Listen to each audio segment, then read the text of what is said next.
Dua bagian Alkitab akan kita persiapkan, Mika pasal 5 ayat 1 dan 2, kemudian Lukas pasal 2 25 sampai 32.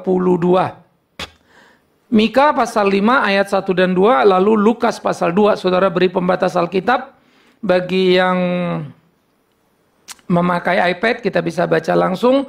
Saya akan baca Mika pasal 5 ayat 1, lalu saudara ayat yang kedua. Tetapi engkau, hai Betlehem Efratah, hai yang terkecil di antara kaum-kaum Yehuda, daripadamu akan bangkit bagiku seorang yang akan memerintah Israel, yang permulaannya sudah sejak purbakala, sejak dahulu kala.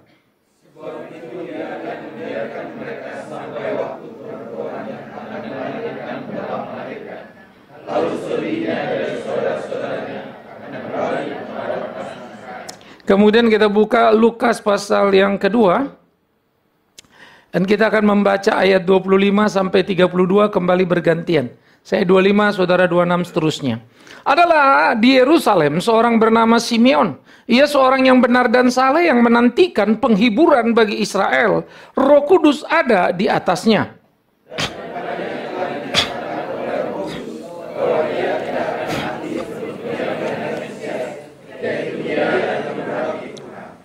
Ia datang ke bait Allah oleh Roh Kudus ketika Yesus, anak itu, dibawa masuk oleh orang tuanya untuk melakukan kepadanya apa yang ditentukan hukum Taurat.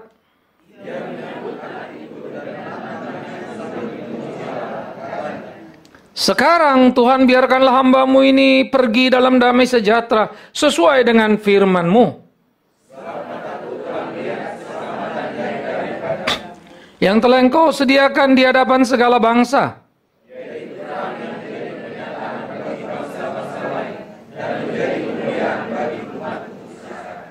Saudaraku, Natal adalah sebuah penantian. Itu yang kita mau pikirkan. Bagaimana penantian itu bergerak di dalam kehidupan orang yang beriman. Dan bagaimana kemudian kita menemukan seorang yang bernama Simeon, yang selalu memuji memuliakan nama Tuhan, menaikkan doa supaya Natal itu segera tiba. Saudara-saudara, Mesias datang ke dunia, itulah Natal. Banyak nabi silih berganti, generasi demi generasi menanti, tapi tidak kemudian mereka bisa melihatnya. Karena itu beruntunglah mereka yang oleh perkenan Tuhan masuk dalam sejarah, menyambut kedatangan Kristus, Sang Natal itu, melihat bayi kudus itu. Maka Simeon yang mendapatkan anugerah menjadi hal yang indah.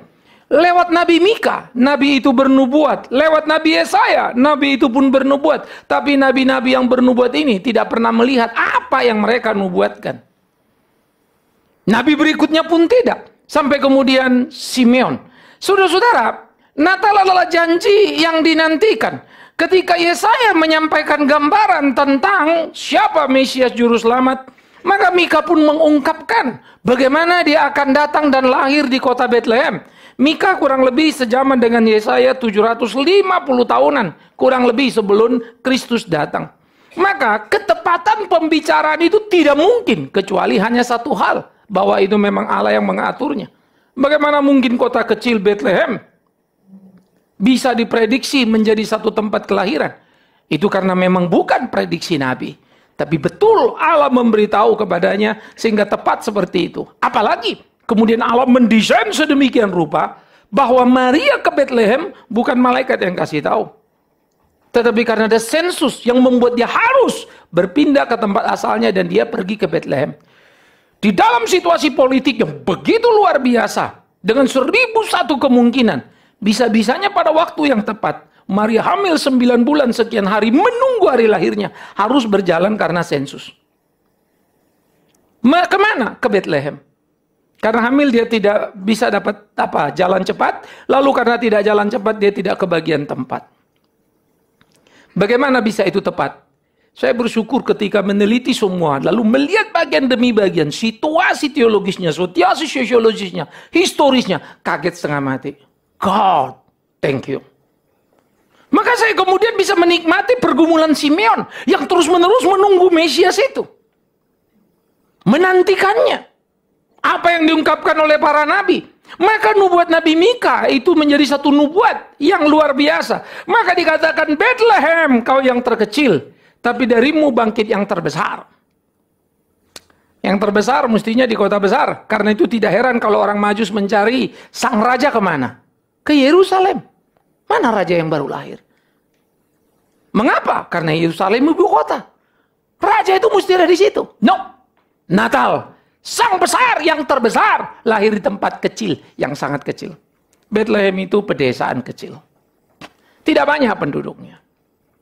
Pada waktu itu penuh hanya karena semua eksodus mendadak pulang dari perantauan. Sehingga kota itu tidak mampu menampung karena memang kecil.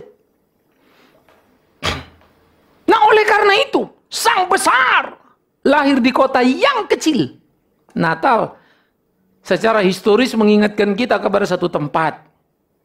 Menanti Natal, bukan menanti kapan kita kumpul di tempat yang indah dan besar.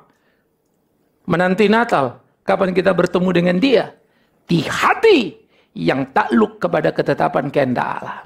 Itu Natal. Kita tidak lagi perlu ke Bethlehem, karena Dia akan datang ke dalam hati kita. Tapi adakah hati kita seperti Bethlehem, kota kecil, yang bisa menampung sang besar? Karena saya khawatir kalau hati kita terlalu besar, sehingga hanya mau raja besar dalam konteks ukuran dunia, dan bukan sang Natal itu. Ya. Oleh karena itulah, kelahiran Kristus menjadi satu kelahiran yang luar biasa. Ungkapan dari Mika, apa yang disampaikan Mika, menjadi pengharapan yang menggelora di dalam hidup orang percaya. Dia sang besar akan datang dan lahir di kota yang kecil. Kota Bethlehem memang kota yang penuh dengan histori. Tapi lagi-lagi dia bukan ibu kota. Tapi kota Bethlehem tempat pergumulan kisah keberimanan yang luar biasa. Di sana juga Daud berasal. Ya, Bethlehem, maka disebut juga kota Daud. Nah, jadi saudara-saudaraku yang kekasih, di Bethlehem, asal muasal dan tempat banyak orang-orang Yehuda tinggal. Di Bethlehem, di sanalah tempat Yesus lahir, yang sudah diberitahukan kurang lebih 750 tahun yang silam. Tetapi menjadi penting, kota kecil itu akan menjadi tempat kelahiran Raja besar itu. Perhatikan, kota kecil itu akan menjadi tempat kelahiran Raja besar itu. Nazaret pada waktu itu sebagai kota lebih besar dari Bethlehem. Ya, tapi Maria disuruh ke sana. Dan kelahiran Kristus, saudara, digambarkan sebagai Dia akan datang, tetapi sudah ada di dalam kekekalan. Maka dikatakan seorang yang akan memerintah ke Israel yang permulaannya sudah sejak purbakala, sejak dahulu kala. Istilah purbakala, dahulu kala menunjukkan dalam bahasa sastra itu waktu yang anta berantah. Tetapi logika otak kita, kalau mau lahir sudah ada, gimana ceritanya? Kalau mau lahir berarti belum ada. Itu kan logikanya. Ketika seorang pria dan wanita, sel telur itu bertemu dengan sperma, maka dia membentuk janin lalu jadi baby. Disitulah dia ada. Pada pertemuan itu. Tapi ini sejak dulu kala. Dan dia akan lahir untuk memimpin umatnya. Lahir saja belum sudah punya umat, gimana ceritanya? Yaitu Natal. Jadi saya kira kita mesti melihat dan menelusuri. Sehingga bagi saya makin hari makin mengagumkan kesadaran rohani para gembala ketika menyembah Yesus itu. Dan mencengangkan ketika jeniusnya orang Majus rela tunduk dan menyembah bayi yang biasa-biasa itu. Why? Itu iman. Itulah anugerah. Itulah pencerahan. Itulah pemahaman. Itulah pengetahuan. Maka saya membayangkan setiap orang beriman yang menemukan pemaknaan itu. Tidak ada yang lebih bahagia daripada hidup mengenal Dia, hidup bersama dengan Dia. Natal, di mana kita bisa bercermin diri terhadap Natal itu sendiri, lalu melihat diri kita. Dan kita pasti bahagia. Tidak salah dengan berbagai hadiah. Tapi jadi masalah kalau itu ukurannya. Sehingga kita perlu memikirkan bagaimana seharusnya memahami satu pergumulan keberimanan bersama dengan Tuhan. Saudara-saudara, Dia akan lahir, tapi sudah sejak dulu kala. Maka lagi-lagi besar yang lahir, kecil kotanya. Dia akan lahir, tapi sudah ada sejak dulu kala. Natal menjadi tidak biasa. Itu bukan kelahiran seperti kelahiran seorang anak raja. Kelahiran seorang raja ada ketika dia lahir. Tetapi yang ini ada bahkan sebelum dunia dijadikan. Itu diungkapkan oleh Yohanes di dalam pasalnya yang pertama. Maka dia yang sudah sejak purbakala, sejak dahulu kala, tetapi baru akan lahir itu. Bukankah luar biasa? Tapi Mika juga ngomong itu nanti ke depan sono loh, 750. Jadi dia ngomong di sini ke belakang, sejak dulu sudah ada, akan ada nanti 750 tahun kemudian. Luar biasa ya. Itu Natal, saudaraku. Ya. Maka menemukan pemaknaan seperti itu membuat kita tertegun dan berpikir betapa bersimpatinya surga kepada kita sang pendosa ini. Betapa baiknya surga kepada kita dan membukakan rahasia yang luar biasa itu. Bersyukurlah kepada Tuhan untuk kebaikan yang dikerjakannya kepada kita. Maka dia yang akan dilahirkan, sang Natal itu, dikatakan akan mengumpulkan orang Israel yang tercerai dan menyatukan dengan orang beriman di dalam sepanjang zaman. Israel menjadi ungkapan. Bagaimana mereka dikumpulkan? Siapa Israel? Minggu depan saya akan bicara ini. Ya, Natal bukan untuk semua orang itu. Kita akan mengerti nanti istilah Israel, sisa Israel. Mana Israel yang benar? Kita akan melihat bagaimana selektivitas Allah yang luar biasa itu. Kasihnya itu melampaui apa saja. Tidak terbatas. Tapi siapa yang dikasihinya terbatas. Ia mengasihi yang diperkenannya. Saya tidak bisa mendaftarkan diri saya. Saya tidak bisa mengaku pada dia bahwa saya pendeta, saya pelayanan, terimalah aku. No, itu belas kasihannya. Maka kalau aku diterimanya, tidak ada alasanku untuk tidak bersyukur. Mau patah tulang kayak mau mati kayak aku pelayanan, tidak itu cukup untuk menjadi upah pergi ke surga sana. Itu belas kasihannya. Maka kalau semangat ini kita hidupkan dalam diri kita, semua kita berlomba berpacu melayani Tuhan lewat apa yang Tuhan percayakan pada hidup kita. Saya kira hidup ini akan sangat indah, bukan? Hidup ini akan luar biasa. Bagaimana kita hidup berkenan kepadanya? Bagaimana kita mau melakukan ketetapan kehendaknya sehingga hidup kita sungguh menjadi hidup yang berdaya guna. Jadi saudara-saudara, Natal yang lahir itu mengumpulkan yang tercerai. Bukankah itu mimpi yang indah? Minggu depan saya akan ceritakan lagi nanti kepada saudara. Yehuda situasinya ketika mereka mendengar berita itu, Natal itu, lalu Yehuda ketika menyambut Natal itu. Yuk kan lihat secara historis mengagumkan sekali. Tuhan mengatur satu sikon yang pas, sikon yang begitu luar biasa dalam bentang 750 tahun. Bagaimana kafir dipakai Tuhan untuk menyatakan ketetapan kehendaknya supaya tiap umatnya belajar. Tidak ada yang perlu ditakuti dalam hidup ini kecuali kepada Tuhan itu. Tidak pada kekuatan politik apapun. Ya. Nah, oleh karena itu saudara-saudara, janji Natal yang penuh dengan paradoks terlalu sulit memahaminya, bahkan tidak mungkin dipahami. Namun bersyukurlah mereka yang beriman, mereka yang percaya, mereka yang mendapat anugerah Allah sehingga mereka diberi pencerahan untuk mengerti, mengenali dan menikmati. Waduh, memahami Natal itu blessing saudara. Itu berkat indah. Itu yang paling penting dalam hidup kita.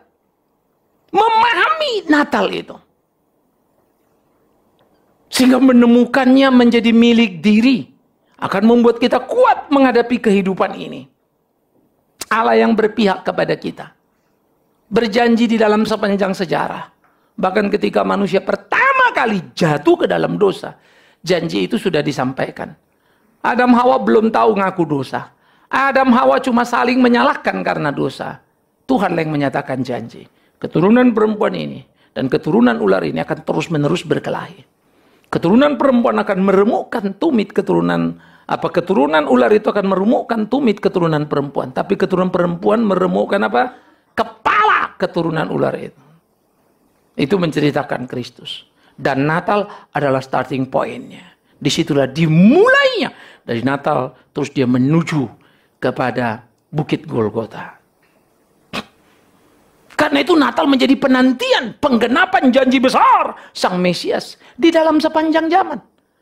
Orang-orang Yahudi kecewa Karena mereka membayangkan Sang Natal itu adalah orang yang luar biasa. Gambarannya seperti Daud yang kemudian bisa mengalahkan Goliat dengan pengali-alinya. Senjata kecil, Goliatnya jatuh. Tapi yang datang justru ada orang berkata, sarungkan pedangmu. Lain sekali. Tidak enak beritanya. Kasihi musuhmu. Zamannya membencinya. Karena seakan membiarkan diri dijajah oleh Roma si kafir itu. Saudara-saudara, jadi Natal menjadi sesuatu hal yang sangat luar biasa. Yang penuh dengan satu keparadoksan. Membuat orang-orang Israel sebagai satu bangsa tak mampu untuk melihat Natal itu. Maka bersyukurlah Israel sebagai orang beriman yang bisa melihatnya. Maka tidak semua Israel itu Israel. Tidak semua Israel itu beriman sungguh. Tidak semua Kristen itu Kristen. Tidak semua Kristen itu beriman sungguh. Karena itu menjadi sangat penting bagaimana kita menggumuli hidup kita, menjalani hari-hari kita di dalam beriman kepada Tuhan kita. Di dalam hidup ini tidak ada yang salah. Ketidakmampuan kita lah memahami peristiwa sehingga kita berpikir hal itu salah. Tapi jika kita terus berdoa dan diberi kekuatan, selalu tersedia 1001 peluang yang kemudian membuat kita tersenyum dan berkata, betapa indahnya hidup di dalam Tuhan. Air mata kita pun hanyalah bahan untuk tawa kita. Dengarkan kalimatku. Air mata yang tertumpah hanya bahan bakar untuk tawa yang tersedia.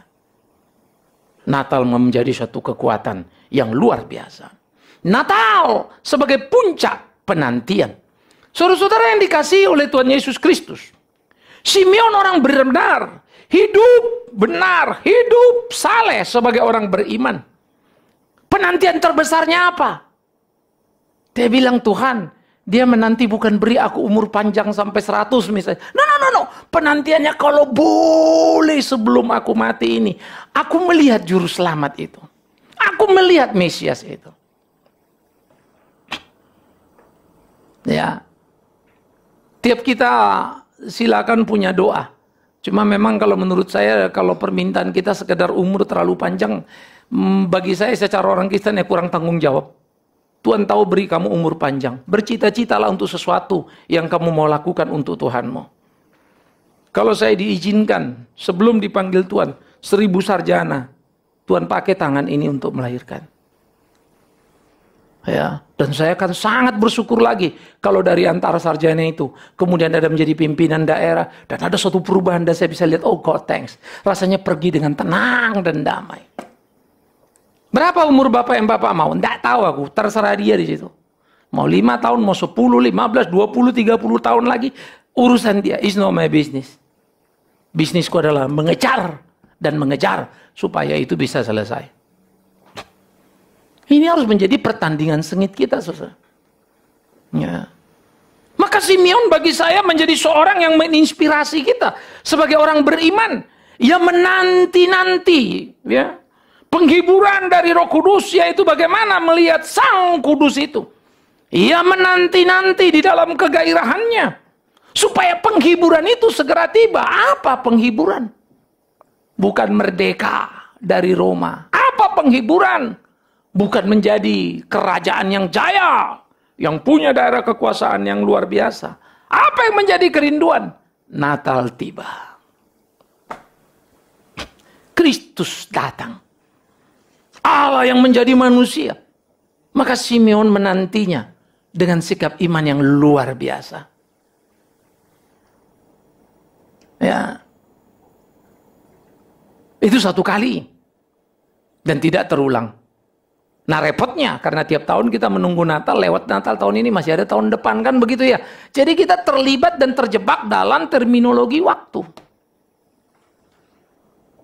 Sehingga Natal ini terasa lewat karena nggak bisa pergi kemana-mana. Misalnya Natal tahun depan, aduh nanti kita atur deh. Tidak ada salah diskusi itu mengingat Natal itu libur panjang. Pergilah liburan. Karena libur panjangnya. Tapi bukan itu Natalnya. Bagaimana mensyukurinya? Bagaimana memegang perenungan itu dalam kehidupan kita? Maka Natal itu harus menyemangati kita dari hari ke sehari. Natal setahun sekali, tapi semangat Natal tiap hari. Itu harus jadi satu hal yang terus-menerus kita ingat dalam hari-hari hidup kita. Sehingga Simeon akhirnya menerima janji Natal, ya, Kristus yang dinantikannya. Kepadanya rupanya sudah dinyatakan oleh Roh Kudus bahwa dia tidak akan mati sebelum dia melihat Mesias. Yaitu dia yang diurapi Tuhan. Wow, indah ya. Dia sudah menerima janji yang luar biasa. Engkau akan melihat Kristus. Saya menaruh harap kiranya boleh lahir dari tangan ini. Tapi belum pernah Tuhan ngomong sama saya. Saya dengar doamu Bigman, kamu akan dapat itu dan kamu akan lihat itu. Saya nggak tahu. Maka saya cemburu dalam tanda petik kepada seorang Simeon. Indah benar. Kau tidak akan mati sebelum melihat Mesias itu. Waduh. Indahnya saudara-saudaraku. Maka lagi-lagi saya bilang, kegairahan hidup bukan soal umur panjang, tapi memenuhi panggilan Tuhan. Senang ya? Ya, kemarin saya diatur ketemu sama beberapa kawan, ada orang Singapura, lalu kita mau atur untuk minggu depan dia mengunjungi ke sana. Lalu kita diskus, yuk di Singapura apa saja bla bla bla bla. Wah, apa biasa komputer ada, yuk pakai 2-3 tahun di sana sudah di sale, cuma $40. Kadang kita kirim ke Myanmar kemana, kita mau mereka beli. Ya, kadang-kadang LCD projector juga selalu tiap tahun dalam rangka pembaruan karena ada standarnya. Lalu satu lagi kepala sekolah dikenalkan ke saya. Ya, satu sekolah internasional di sini. Ngomong-ngomong, saya tanya ownernya siapa itu. Saya sering dengar sekolah itu. Saya tahu kamu di situ. Oke, siapa ownernya? Si A. Ya, ya. Oh, saya kaget itu teman baik. Oh, dia yang punya. Terus dia ada pembaruan. Ya, 3 tahun, 5 tahun kita pasti ada satu pembaruan buku atau apa. Kalau ada pembaruan kamu kasih tahu saya datang. Kasih tahu Bapak bilang Pak Bigman yang mau ambil. Jadi pulang pikir-pikir ya. Otak saya udah mulai muter nih. Ini gini. Ambil dari sini. Ada teman lagi yang importir. Bisa kamu pas lagi kenal kemarin. Bisa import. Siapa? Karena dulu sebetulnya sekolah kita start. Itu meja kursinya. Itu ex Singapura punya. Ya, kursinya itu kuat dari besi tapi ringan. Kalau di Indonesia ringan. Pasti patah punya lah itu. Saya juga bingung itu. Gila ya, ini kursi bagus sekali. Pakai plastik, dia ini besi kakek. Itu sudah ndongkrok di Batam kurang lebih 1 tahun lebih. Baru pas teman saya bilang, lu punya kursi kasih gua dong. Lalu kita kirim dari Batam ke Kalimantan. 400 kursi pada waktu itu. Set sama meja. Ya. Nah sekarang bisa lebih baik lagi nanti. Dapat lagi, bawa lagi begitu ya. Rasanya senang kalau beri anak-anak itu nanti sesuatu yang wah, lebih bagus duduknya, lebih enak begitu ya. Karena saya kalau duduk di kursi yang bekas Singapura punya itu, dibandingkan kita beli kursi baru, misalnya di lokasi kita bikin kayu, nggak enak duduknya. Tapi yang itu tuh betul, waduh aerodinamisnya, bluk itu masuk rasanya. Enak bener. Ya. Tapi mahal kan kalau beli. Bisa 1:10. Kadang-kadang bisa lebih. Ya, tapi kalau dapat tender murah kan menyenangkan ya. Menyenangkan apa? Upah Bigman punya. Bukan sayanya. Anak-anaknya kalau duduk seneng itu rasanya seneng banget. Ya. Kemarin anak-anak kita kasih lagi. Sekarang mereka punya 2 set handycam lalu 2 set laptop. Wah, mereka produksi film terus. Lomba yang 1 detik mereka ikut. Mereka bikin film 15 menit. Wah, saya nonton kagum. Ini anak saya mau hire lagi nanti 1-2 orang. Pak Was ini mau latih mereka. Berapa mungkin untuk drama, 1 untuk ini lagi. Ya, kemarin saya udah bilang kita udah punya Yunus untuk editing dan segala macam. Lalu nanti Ajan untuk sound system. Ya, saya akan minta lagi 1-2 anak cari lagi mana yang bakatnya acting. Lalu kita akan latih lagi mereka.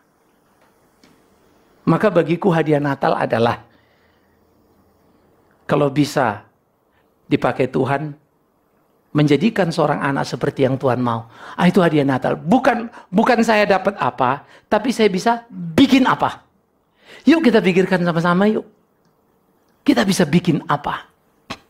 Kita bisa lakukan apa? Dan saya percaya kalian pasti diberi Tuhan kesempatan masing-masing.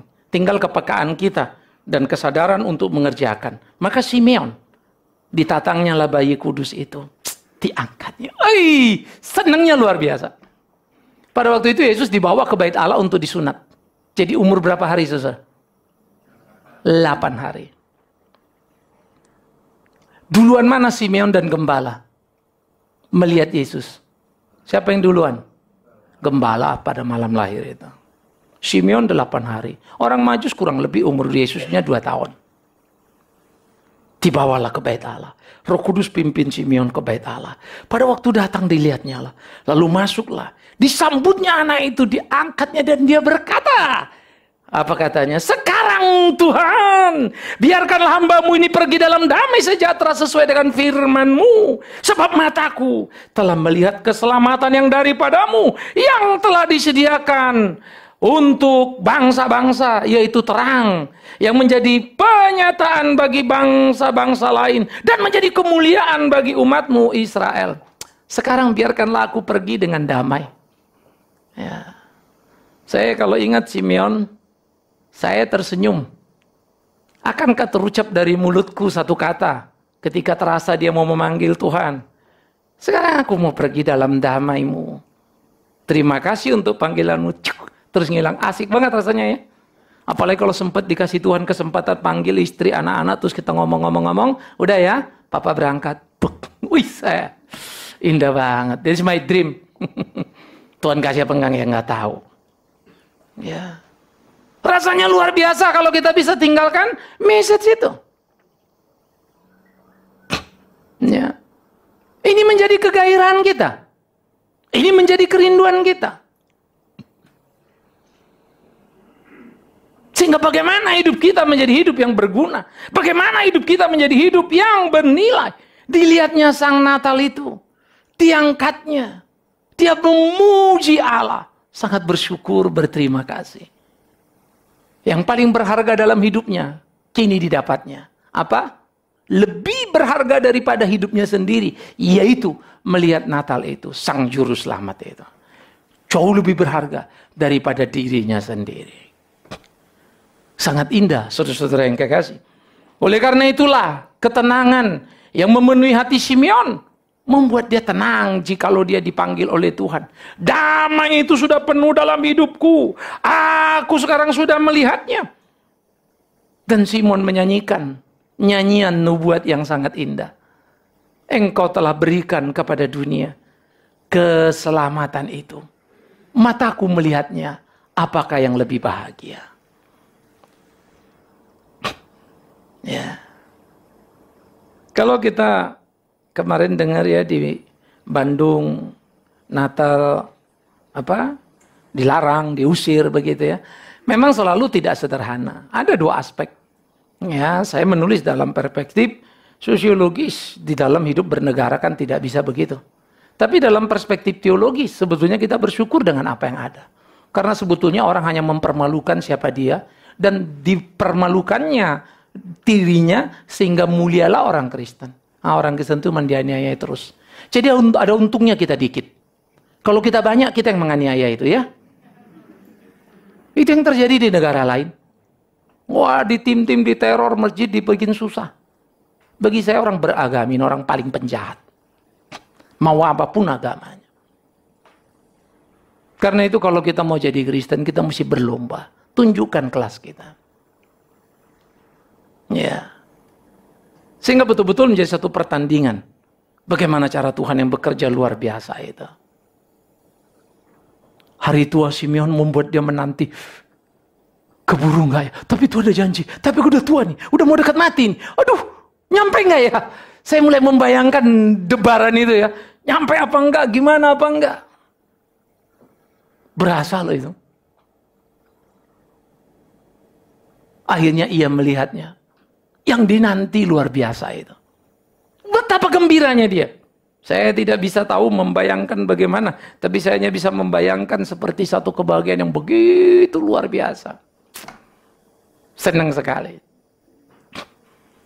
Saya ingat dulu waktu saya sakit di Singapura pertama kali. Tahun 2000. Mau dioperasi. Hari Kamis saya mesti masuk rumah sakit. Jumat akan dieksekusi operasi. Kamis jam 3 saya mesti masuk.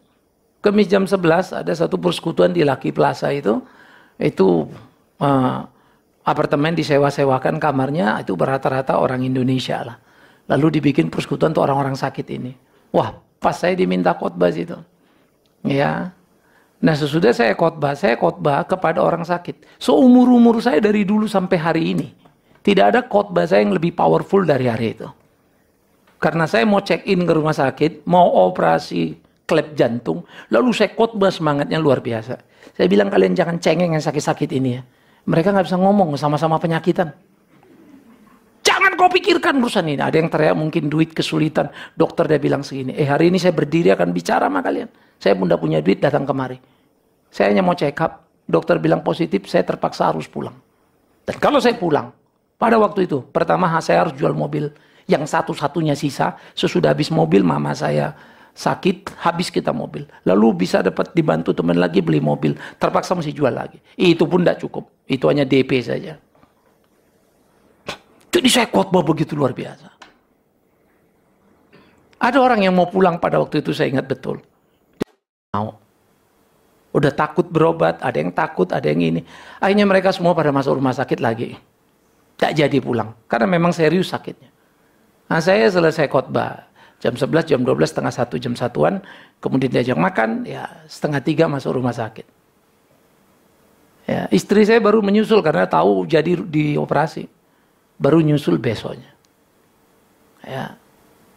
Saudara-saudara, saya begitu bahagianya pada waktu itu sehingga waktu Kamis malam saya masuk karena Jumat pagi mau langsung dieksekusi sudah diperiksa, itu kita ada observasi ya. Kalau kita di luar negeri itu enaknya gitu. Ini loh, besok yuk ya dari sini dibawa kemari. Yuk operasi, lalu dokter anestesi. Nanti gini ya, yuk dibius, nanti waktu yuk sadar, yuk akan kaget karena mesinnya dicabut, yuk sepertinya ada satu waktu rasa putus napas gitu. Kita akan semprotkan oksigen, semua dikasih tahu. Kalau di Indonesia kan kita harus beriman sendiri ya. Bagaimana kira-kira ya, kalau perlu tanya kiri kanan, dokter A ngomong B, dokter C ngomong D, wah sudah, informasinya lengkap, satu pasti tidak ada, mau dikasih tahu semua. Saya pergi jalan, saya bertiga, ada 2 orang yang sama, dua-duanya itu bypass sebetulnya. Waduh mukanya kecut sekali jalan, sampai saya ketawa, sampai si suster tegur, Pak, yuk mau dioperasi, yuk jangan. Kok you ketawa-ketawa gitu? Ini kan you besok mau dioperasi. Itu saya bilang, emang kalau gue nangis sembuh? Terus saya ngomong sama yang 2 samping, Pak, apa yang you pikirin? Ya, siapapun dokter bagus, kita mau mati-mati aja, mau diapain? Lebih bagus you dioperasi senyumlah, smile. Waduh, tapi Pak, rupanya yang 2 ini pernah gagal operasi di Surabaya, satu lagi Jakarta. Pergi ke sana.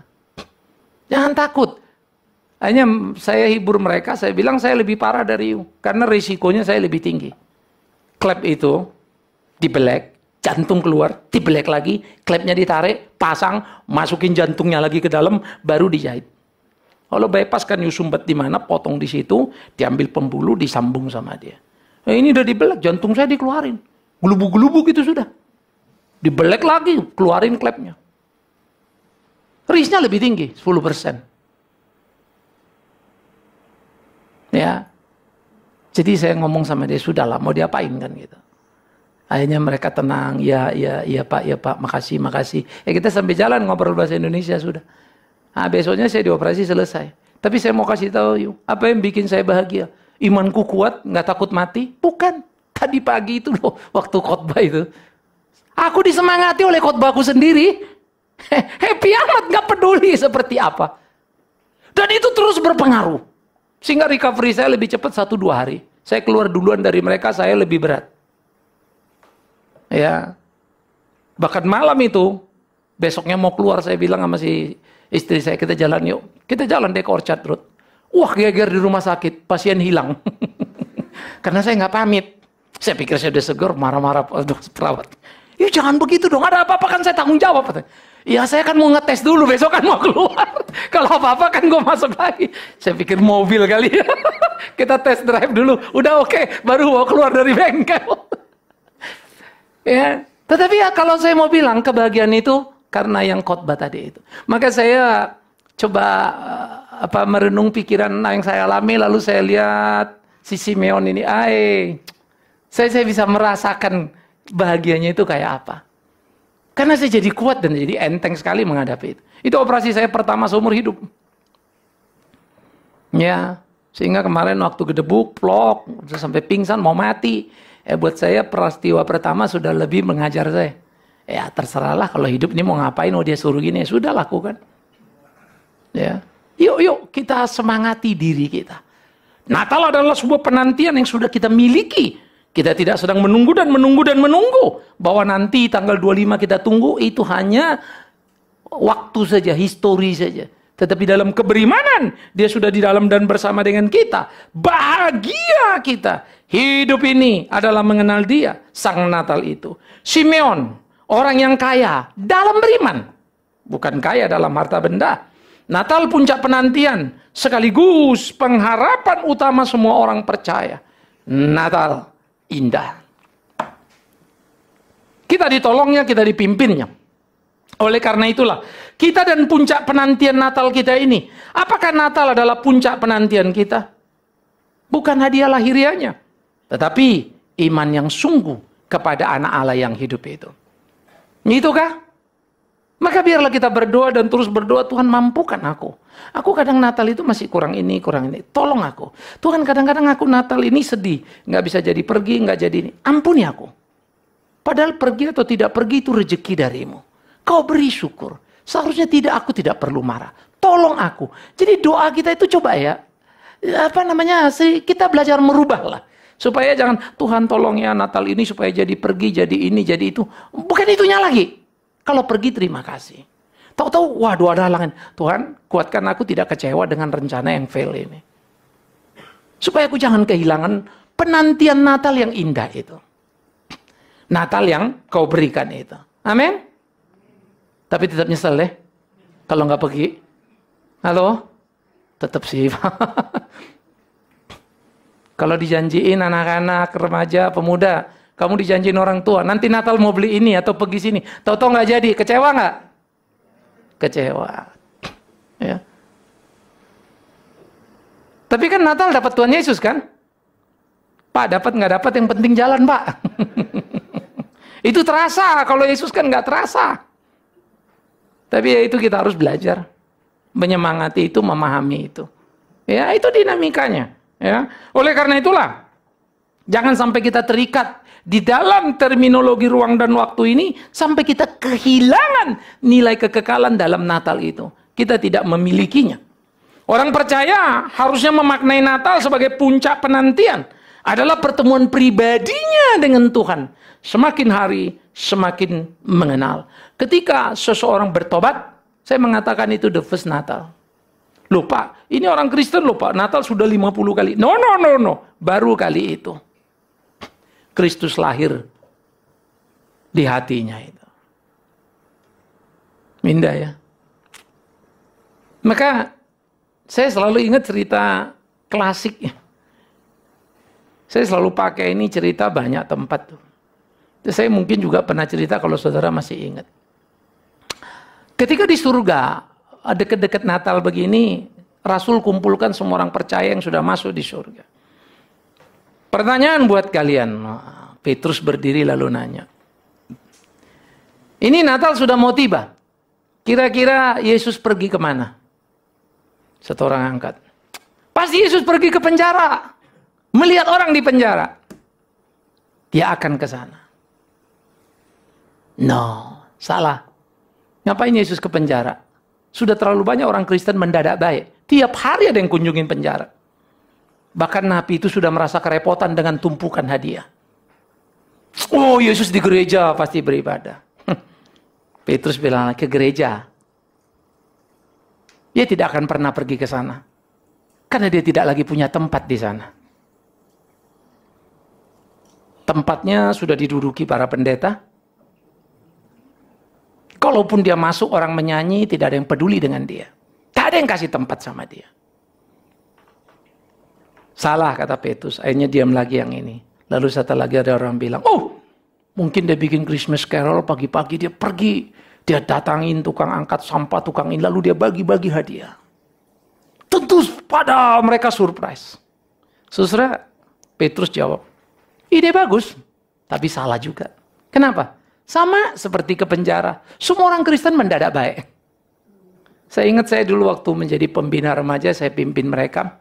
Jam 4 pagi kita kumpul semangat lewat sana. Wah, kita muter sudah. Orang lagi tarik gerobak. Bang, selamat Natal. Kasih hadiah. Terus kita pergi lagi. Selamat Natal. Waduh, surprise tuh ya. Orang baru mau mulung, udah dapat hadiah. Senang, mereka senang. Tapi sebetulnya kalau kita ditanya, kita senang nggak? Senang waktu bagi. Habis itu memorinya mah hilang aja. Siangnya udah capek, pulang, tidur, makan, hilang deh itu cerita. Baru saya pikir ya, yes, kami sering kali lakukan itu. Hanya semua, nggak ada yang bisa jawab. Ada yang bilang ke desa, ada yang bilang sana, enggak. Ada yang bilang ke orang miskin, juga enggak. Lalu kemana? Semua nggak bisa lagi jawab. Apakah tidak ada jawaban? Tidak. Tiap kali Natal judulnya selalu sama. Kata Petrus. Kemana Yesus pergi? Selalu sama. Kemana? Tanya orang percaya di surga. Lalu Petrus menjawab. Ia pergi ke hati yang hancur. Yang menangis. Dan berkata, Natal tibalah. Saudara, siapa yang punya hati yang hancur? Bukan hancur hanya karena kita disakiti atau hal lain. Hancur betul-betul merenungkan hidup kita. Apakah sungguh untuk Tuhan atau tidak. Hancur yang merenungkan betapa hidupku tidak sepenuhnya untukmu, ya Allahku. Biarlah hati yang hancur itu kita pelihara dalam hari-hari kita. Bukan hati hancur sedih. Tapi hancur yang seperti Alkitab bilang. Berbahagialah mereka yang lapar akan kebenaran itu. Mereka akan dipuaskan. Itulah penantian Natal kita. Dalam hati kita. Bagaimana kita menantikan. Dan kita hidup dalam semangat yang terus-menerus menyatu dengan Dia. Aku rindu. Ya Tuhanku. Kalau kita sudah pelayanan gimana Pak? Ayo pikirkan apa yang you belum lakukan. Tuhan menolong kita. Tuhan memimpin kita. Untuk terus melewati rally Natal demi rally Natal dan tiba pada Natal itu. Jangan biarkan tiap Natal berlalu hanya Natal beda tahun. Tapi biarlah Natal berlalu secara historis. Tetapi ada satu pergumulan teologis dalam hidup kita. Yang makin menggairahkan. Yang makin membuat kita mengenal Tuhan. Yang membuat kita bersemangat dan penuh sukacita. Boleh melayani Dia. Kita berlomba untuk punya itu. Dan Tuhan pasti tolong kita. Nobody perfect. But all of us must to be perfect. Nah, ini pertandingan kita. Natal itulah yang menyemangati kita. Natal itulah yang menolong kita. Amin. Kita tunduk kepala.